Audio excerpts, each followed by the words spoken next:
Ang isa pa pong punto na ibig naming mapansin po ninyo at lalong-lalo na po ng kanyang mga miyembro na hindi na po nagsusuri. Ito pong taong ito ay mahilig pong manghilot ng mga talata sa Biblia, kapatid na Sani, para maisunod niya dun sa kanyang kwento na nasa isip niya, akala natin dati. Ngayon natuklasan na natin na basa pala niya, nakopya niya kung saan-saan yung kwento niya.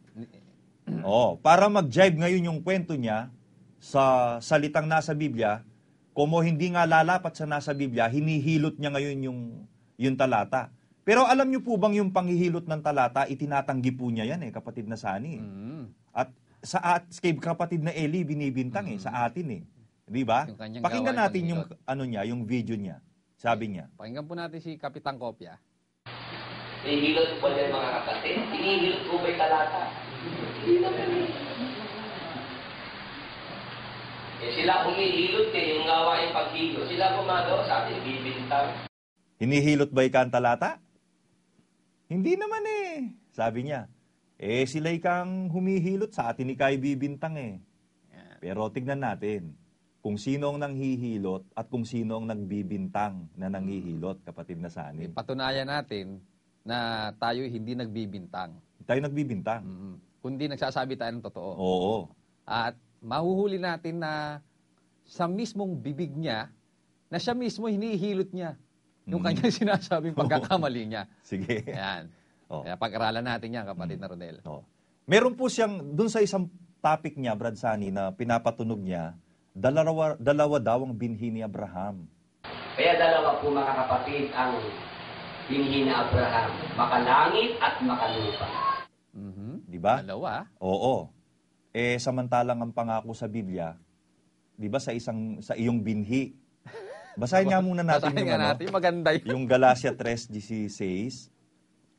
At ngayon kay Abraham nga sinabi ang mga pangako at sa kanyang binhi. Hindi sinasabi ng Diyos at sa mga binhi, gaya baga sa marami, kundi gaya sa iisa lamang. Yan. At sa iyong binhi na si Kristo. So, dito nakita natin na yung sinasabi ni Pablo tungkol sa pangako kay Abraham ay hindi sinasabing sa marami. Hindi.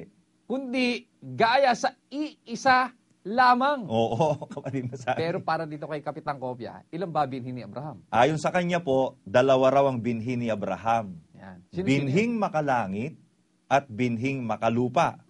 Ang makalangit daw ay ang iglesia, Dansani. Yun daw ang aagawin ni Kristo, makakarating sa langit at papalitan ng katawang maluwalhati. Yun naman daw binhing makalupa, yun naman ng mga lahing Israelita by blood. Yun ang kanyang kwento. Kaya dalawa po mga kapatid ang binhi ni Abraham, makalangit at makalupa.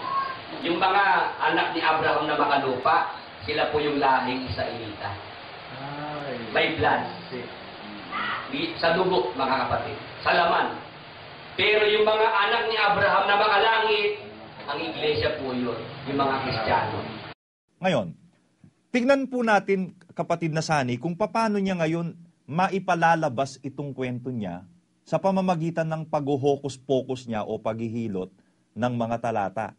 Unang-una nakita natin, ang binhi ni Abraham, sabi sa Biblia, kay Abraham nga sinasabi ang pangako, at sa kanyang binhi. Hindi at sa kanyang mga binhi. Sa kanyang binhi. Isa lang yon, kapatid na Sani, na sinasabi sa Biblia. Sa kanya dalawa. Kaya dalawa po mga kapatid ang binhi ni Abraham, makalangit at makalupa. Paano niya po hinihilot? Tandaan nyo ang sabi niya sa kanyang mga membro, hinihilot ko po ba ang talata? Hindi naman Sabi niya Hinihilot po din mga kapatid. Hinihilot po ba'y talata? Hindi naman hindi kami naniniwala dun Dahil di mo naman kami miyembro suriin po natin, kapatid na Sani. Ipadinig natin yung kanyang sinasabi. Yan, maganda yan. Oo. Sa kanya mismo galing.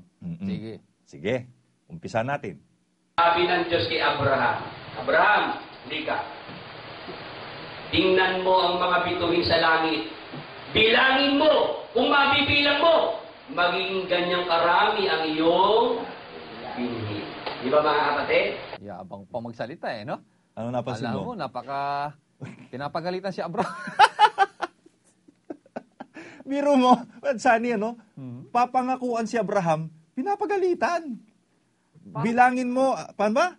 Sabi ka ng Diyos kay Abraham, Abraham, halika. Tingnan mo ang mga bituin sa langit.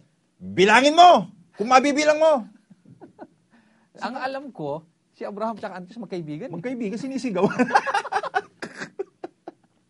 Pero nung tawagin si Abraham ng Diyos, ayon sa kanya, sabi, tingnan mo ika. Yan. Tinawag mo ika, no? Oo, halika. Bilangin mo. Kung mabibilang mo. Ayan. Ganun pang pagkakadali. Pasigaw, kapatid na Sani. Kaya natitiyak ko, nung kausapin ng Diyos si Abraham, hindi ganun, kapatid na Sani. Ay, siyempre, pagka magkaibigan. Magkaibigan kayo, pambira naman sisigawan mo. Tsaka tinawag, halika eh. E de, lumapit. Ba't kailangan mo sigawan eh? Lumapit na nga eh. Ano ba naman itong sigawitan? De, yun ang kanyang kwento. Eto matindi yung kasunod. Oh, ano pang kasunod? Ayan, pakinggan po natin. Tapos, isa namang pagkakataon, tinawag siya ng Diyos sa may dalampasigan. Abraham, bilangin mo ang buhangin sa dagat. Kung mabibilang mo, magiging ganyang karami ang iyong binhi. Naku po. Yan ha. Hindi napapansin ng miyembro niya yung sinasabi nito si Kapitan Kopye. Oo. Kasi kung susuriin lang bawat salita na binibitawan niya at nag-iisip ka, mahuhuli mo eh. Oo. Nahuli Diba? nga natin. Nahuli nga eh. Oh, paano ba nahuli ka pa na Rodel? Eh kasi sabi niya, una, sabi ng Diyos kay Abraham, halika. Tingnan mo nga ang bituin sa langit. Bilangin mo kung mabibilang mo. Sinigawan yung kaibigan niyang si Abraham. Iba yung Abraham niya eh. Di ba? Tapos, niya talaga eh. Tapos, isa namang pagkakataon, eto na, isa namang pagkakataon, tinawag siya ng Diyos sa may dalampasigan. Ayan. Tapos sabi raw, Abraham, bilangin mong buhangin sa dagat, kung mabibilang mo, magiging ganyan karami ang iyong binhi. Isang pagkakataon daw, Brad Sani, ito, kwento to. Pero hindi confirm ito, kwento to. Dahil invento lang niya to. Kwento niya. Okay. Oo. Isang pagkakataon, tinawag siya ng Diyos sa may dalampasigan. Saan sa Biblia yun? Walang ganon, Brad Sani. Siya, sinasabi niya, Kapitan Basa, kiniglam niya yung sarili niya. Oo. Ngayon, hinahamon ka namin, basahin mo sa Biblia na si Abraham tinawag ng Diyos sa may dalampasigan. Sinabi mo yan eh. Oo, sinabi Diba? niya. Tapos, isa namang pagkakataon, tinawag siya ng Diyos sa may dalampasigan. Oh. Tapos ang claim niya, hindi raw siya nanghihilot ng talata. Oh, yun. Naku po. Sige, yun ang hamon ni kapatid na Sani sa'yo. Kapitan Basa. Ang totoo, Brad Sani, pati yung titulo niyang Kapitan Basa, hindi naman niya original yun eh. Alam mo saan galing yun? Saan galing yun? Galing sa ano yun eh, sa Batibot. Di ba si Kapitan Basa? Sa Batibot. Ano nga ba sinasabi nung si Kapitan Basa? Sing sang kablang. Kasi ba naman yung kanyang Puro titulo ka kopya. na pantawag sa kanya, kinopya pa rin. Oo, kopya talaga, Brad Sani. Kapitan Kopya. Nauna sa kanya yung si Kapitan Basa sa Batibot. At bumbuti pa si Kapitan Basa sa Batibot, totoo sinasabi. Itong taong to, isan man ikang pagkakataon, tinawag siya ng Diyos sa may dalampasigan. Abraham, bilangin mo ang buhangin sa dagat, kung mabibilang mo, magiging ganyang karami ang iyong binhi. Walang ganun sa Biblia, mga kapatid. Walang instance, Brad Sani, na tinawag ng Diyos si Abraham sa dalampasigan ng dagat. Wala. I-search mo ang buong Biblia, wala. Walang ganun. Di, ilabas niya kung meron siyang makikita. Baka naman meron sa English. Wala rin. Kasi lumilipat siya sa English. Baka naman meron sa Espanyol. Wala rin. Sa Espanyol kasi yung titulo ng kanilang ministro eh. Kahit anong Biblia ang basahin mo, kahit matuto ka pa ng Grego at matuto ka pa ng Hebreo, basahin mo ang Bibliang Hebreo at Bibliang Grego, walang ganon. Mga kapatid, alam nyo kung saan galing yon? Galing sa kukote ni Kapitan Basa. Kwento, imbento, katha, kapatid na Sani. Yun na nga eh. Dinadagdagan niya na yung kwento. Para bang yung Katoliko, nung isilang daw si Kristo may 3 haring magong dumalaw. Basahin mo Biblia, wala mang 3 haring mago. Kapareho lang ito eh. Ganun na rin siya ngayon, Oo. na nagdadagdag nang wala sa Biblia. Yan. Pero ang sabi niya kanina, tayo daw ang nanghihilot ng talata. Eh siya, hindi lang nanghihilot, Brad Sani. Dinadagdagan niya. Yun ang masaklap. Eh napakasama ng magdagdag. Bawal na bawal sa Biblia Opo. yun. Di ba? Tinan niyo warning sa Biblia, mga kababayan, tungkol sa pagdadagdag sa nakasulat sa Biblia. Sa 22 at 18 ng Apokalipsis, aking sinasaksihan sa bawat taong nakikinig sa mga salita ng hula ng aklat na ito, kung ang sinuman, kakasama ka diyan, kapitan, kung ang sinuman ay magdagdag sa mga ito, ay dadagdagan siya ng Diyos ng mga salot na nakasulat sa aklat na ito. Sasalutin ka pagka nagdadagdag. Ay, pero nagdagdag, kapatid na Sani. Yun nga masaklap nun eh. Tsaka walang takot, di ba? Wala talaga. Wala Ang kang miyembro kilabot sa niya katawan. may Biblia. Si kapatid na Soriano, lalo na. Talagang nagbabasa ng Biblia. Hindi siya nanganganing-aning magdagdag ng... siguro, ang feeling niya, wala nang pupuna sa kanya. Tsaka siguro, feeling niya talagang ano na yung kanyang authority sa Biblia. Pero malabo ka, dagdag yan eh. Akala niya kasi wala na sigurong papansin sa kanya sa YouTube. O kasi ang mga miyembro niya, puro ganun Puro po ayuda ba? lang. Oo nga po, ano.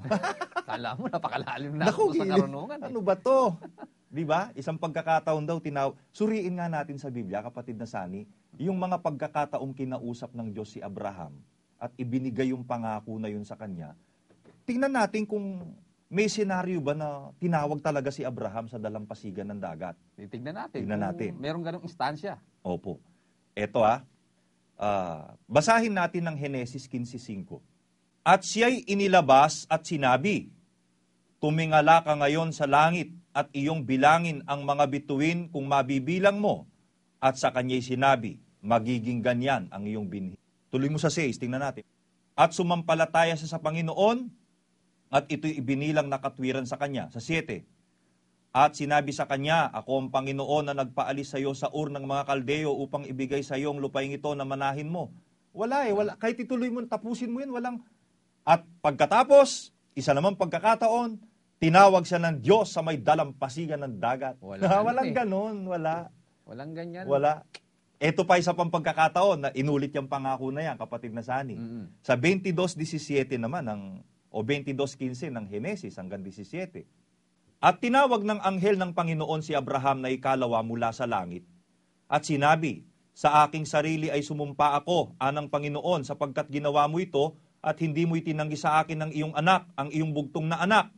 Nasa pagpapala ay pagpapalain kita, at sa pagpaparami ay pararamihin ko ang iyong binhi, na gaya ng mga bituin sa langit, at gaya ng mga buhangin sa baybayin ng dagat, at kakamtin ng iyong binhi ang pintuang bayan ng kanyang mga kaaway. Tuloy mo sa 18, baka nagbago eh.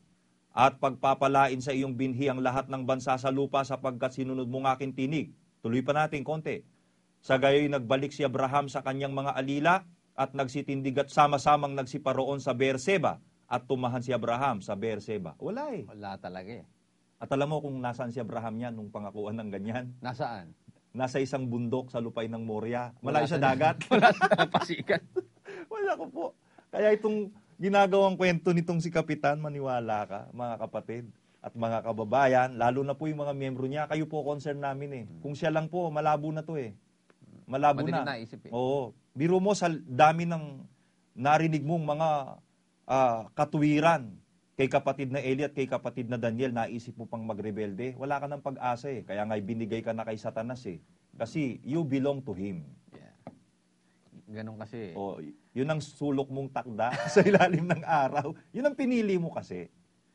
Yun ang pinili mo. At wala ka namang masisisi because nabigyan ka ng lahat